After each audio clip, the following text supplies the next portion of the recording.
नमस्कार, मैं हूं राज नारायण मिश्रा।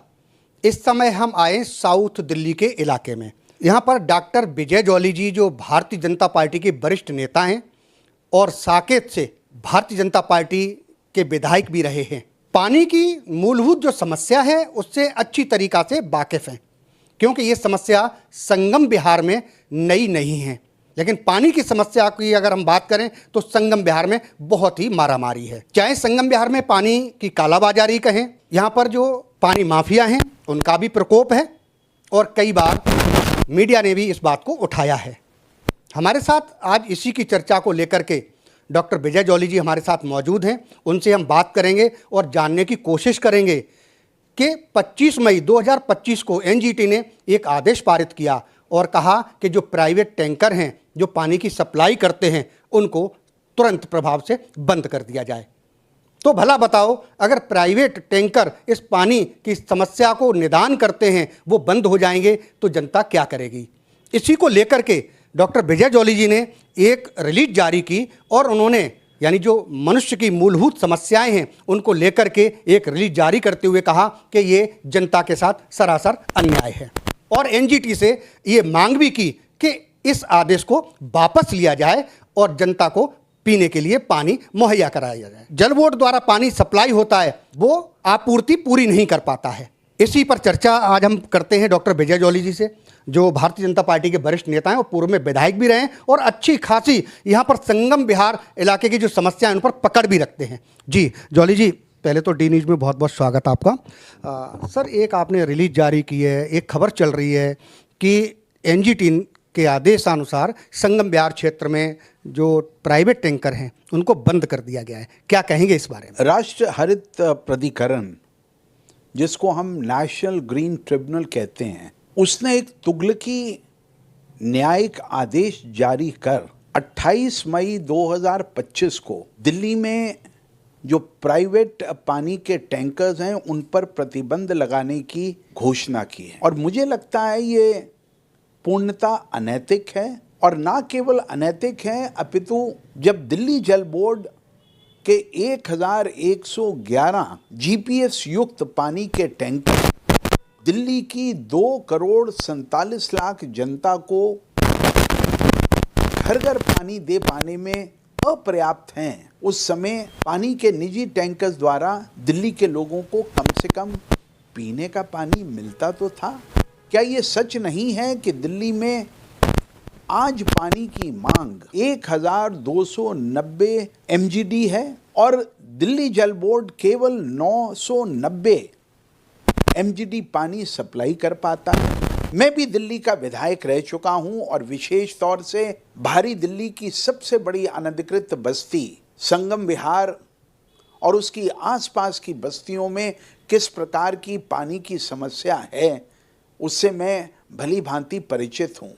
पानी गरीब और अमीर की प्यास को बुझाने का काम करता है, लेकिन जल बोर्ड तो दिल्ली को पूर्ण मात्रा में, पर्याप्त मात्रा में पीने का पानी सप्लाई नहीं कर पाए। दूसरी ओर बिना पर्याप्त साधनों को मुहैया करवाए बिना अगर इस प्रकार का कोई न्यायिक निर्णय सामने आता है तो वो जनता के साथ सरासर अन्याय है। मैं सैनिक फार्म में रहता हूं, मैं संगम विहार और उसकी आसपास की बस्तियों की पानी की समस्या से रूबरू हूं। जब दिल्ली जल बोर्ड ना केवल पीने के पानी की सप्लाई नहीं कर पाता तो दिल्ली में जो बिल्डिंगें बनती हैं, सरकारी बिल्डिंगें हों अथवा निजी क्षेत्र के अंदर निर्माण कार्य हों, उनको पानी कौन देगा? उनको पानी इन निजी टैंकर्स के द्वारा ही मुहैया करवाया जाता है।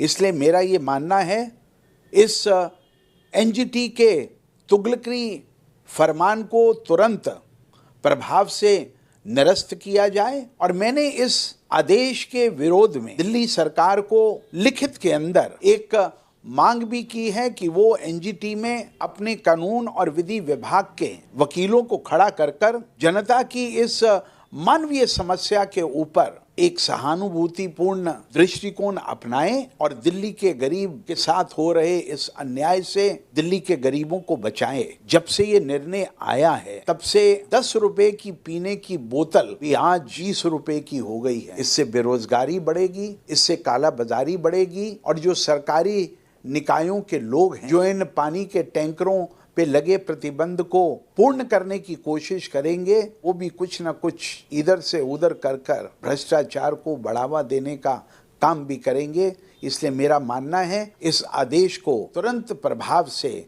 निरस्त किया जाए और तब तक ये निरस्त रहे जब तक दिल्ली जल बोर्ड पर्याप्त मात्रा में दिल्ली की 2,47,00,000 की जनता को पीने का पानी सुबह और शाम उपलब्ध नहीं करवा पाए।